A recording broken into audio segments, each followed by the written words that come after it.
Magluto naman ako ng tinolang manok. Kaya lang guys, gusto ko isahog ang pitsay.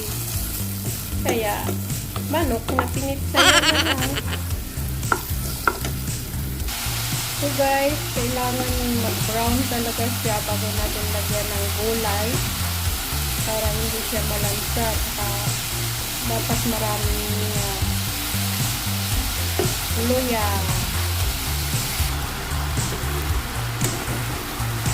Ilagay ko na yung pitsay guys. Ano lang yan, namaya na yung baka. Ito na yung manok na pinitsa na pinitsayan ko guys.